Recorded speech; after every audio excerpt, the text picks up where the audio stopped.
Hello everyone, I am FPL Rondo and welcome back to the channel.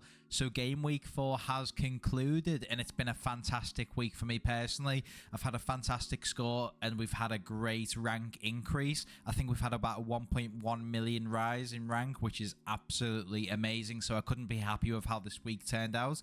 What we're going to be looking at this video is my score review, and then later on in the week we'll go over transfers and potential wildcard teams as we go through that international break and try and avoid as many injuries as possible. So let's get into this.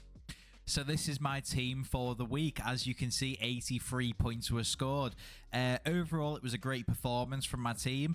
I was expecting it to go worse based on the fact that I had so many Manchester United and Arsenal assets. I knew I was going to lose out somewhere, and luckily for me, it was in the correct places.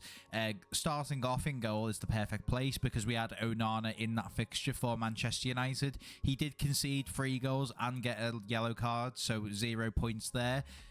It was sort of expected. I knew Arsenal were going to be the better team. I didn't expect them to come out with 0 points. I was expecting at least 1. It's not the end of the world. It's only a few points dropped maximum there. And it was expected going into the game. So yeah, 0 points for Onana, but 1 or 2 points was the sort of limit for him in this fixture anyway, in my personal opinion. Ben Chilwell starts us off in defence, and 1 point from him was quite disappointing, not going to lie. It is just a sort of reoccurring thing with Ben Chilwell and Chelsea assets in general, where they're just not putting the chances away. The defense aren't keeping clean sheets. It's just not great for Ben Chilwell because going into the season, we had such high hopes of his attacking threat. Obviously, he was basically playing left wing. He still is, but it's just not working out. No one's getting onto the end of his crosses. No, they don't seem to be finding the back of the net, and they're not keeping clean sheets either. So Ben Chilwell's in a really sticky position where he's not going to get the attacking returns because they're not getting goals, and they're also not keeping the clean sheets, so they're just not getting any points at all. It's like a maximum of 2 points currently for Chelsea, it feels, and it's the same for Nicholas Jackson up front. He's really underperforming his XG, and when you've got a striker not putting their chances away, that's going to have a side effect and a rolling effect on the rest of the team, where no one's going to be getting on the assist side of things in regards to his goals. So it's just a bit of an awkward situation at Chelsea right now, and I'm not too sure how much longer I can stick with them. I've rarely stayed faithful to them going into the first 4 game weeks, and I just think I've gave them enough chance. It might be time to move on from Chelsea assets going into sort of game week 5, 6 onwards. And if you're wildcarding, I would definitely advise looking into that as an option. That is definitely something that should be considered. Saliba getting 2 points was sort of expected. Going into the game week, I did say that Estepinian and Saliba were a bit neck and neck, and it was a 50-50 decision for me because I think Saliba had the higher chance of a clean sheet, whilst Estepinian had the higher chance of an attacking return, like an assist or a goal.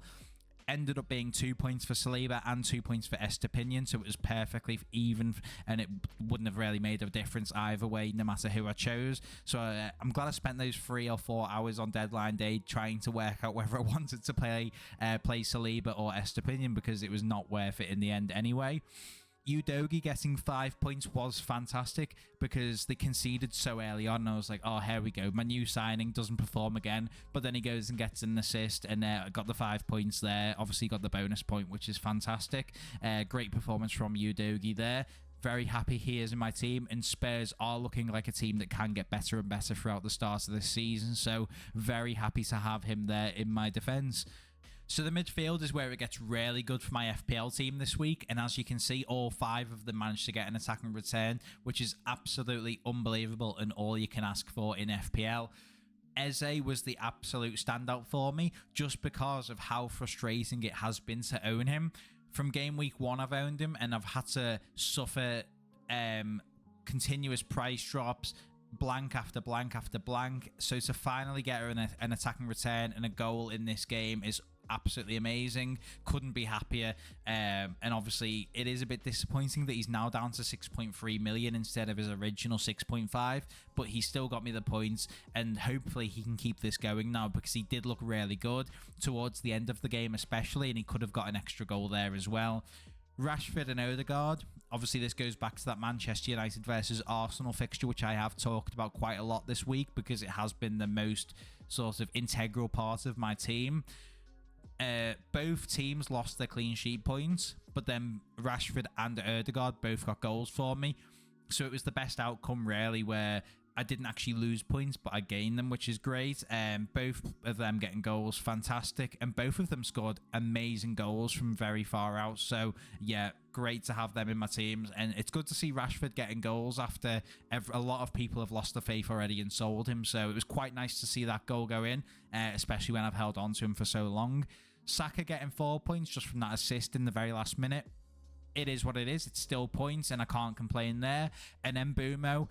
This was an interesting one because I was out when this went in, but to the back end of those 3 o'clock fixtures, I was just like, oh, it's another one of those where Mbumo's blanked, but lots of other players have got goals. And then I checked about half an hour to an hour after the game, and I was like, oh, Mbumo's actually scored, because I just did not expect it, and I was just in such a downer, and I think I was actually tweeting about it as well. But no, Mbumo actually managed to score, and it saved my week quite a bit on that Saturday when it was looking a bit bleak for me, especially with that Chelsea result. So yeah, Mbumo as well, very happy there, and it was a great boost for me in that Saturday run. Moving on to the strikers now, and this is where it does get a bit frustrating for me. Week in, week out, I give Nicholas Jackson chances, and every week he just ends up coming out with 1 point unless he's playing against Luton Town, in which case he got 7. But yeah, Nicholas Jackson, he's rarely underperforming his XG. Let me just check here for you. Yeah. Per 90, his average XG is 0.75 across the season. So by now, he should rarely be on approximately 2 or 3 goals. He's only had the 1, so it's not been great. They don't seem to be putting away their chances. It is a bit frustrating. And he did miss that absolute sitter against Nottingham Forest where he wasn't too far away at all. He might have been 6 yards away from the goal, and he absolutely skied it. So Nicholas Jackson just doesn't seem to be on it at all. They do have a good run of fixtures coming up, which could lean towards keeping him in my team. I'm not too sure if that makes sense, but yeah, I'm leaning towards keeping him in my team just because of these 4 fixtures coming up. They've got Bournemouth, Fulham and Burnley, all of which I think he can get goals. And even the Aston Villa fixture isn't the strongest. They are a good team, but they do seem to be conceding goals as well. So he very well may get a goal or an assist in that game as well.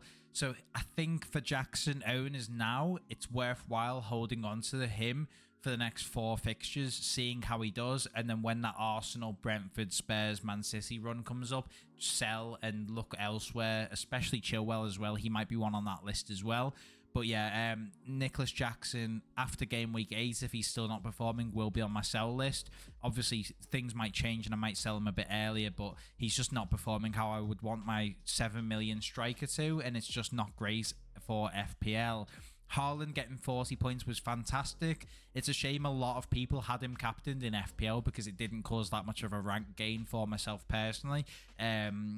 Obviously, I did have a massive rank gain because I got a 1.1 million green arrow, but Haaland himself didn't contribute too much to that. So obviously, I was on the right side of the captaincy, which would have hurt if I went for someone else. Say I went Rashford, Eze, Ødegaard, anyone else.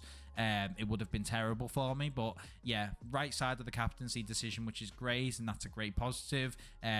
Probably going to have him captain next week as well.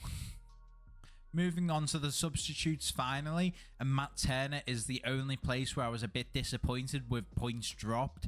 It was a bit of a tough decision going between him and Onana. I did end up making the wrong decision because Matt Turner obviously got 5 points in that clean sheet against Chelsea. It is what it is. I'm not too disappointed with choosing Onana over him. It was a tough decision, and you will make these decisions across the season. You will never always have your best players on the starting 11 at all times. Estepinian, as I mentioned, 2 points for him. It was between him and Saliba to get that position in defence, and it doesn't really make a difference which way around it went, so I'm not too disappointed there. João Pedro and Kabore getting 3 points between them in those final slots. I was never going to play them, so I'm not too disappointed there either, and all the points were left on the main starting 11 for the most part, which is absolutely fantastic. So that's the video. I will be going more in depth into transfers, wildcard drafts, and database decisions later on in the week whilst we have that international break. I am excited to make different content for you guys because so far it's been a case of doing team selections, going a bit into data and stuff like that, and then doing my score review like I am now after the week's been and gone. But yeah, I am excited for that indeed, to get some different content out. I'd like to thank you all so much for watching. I've had a fantastic week of FPL. Let me know in the comments how you got on. What score did you get, and have you had a green arrow this week? But yeah, no, that's it for the video. I'd like to thank you all so much for watching. Be sure to like and subscribe for future videos, and if you want the most rapid, up-to-date information, be sure to follow me on Twitter. The link will be below. But yeah, no, thank you all so much for watching, and take care.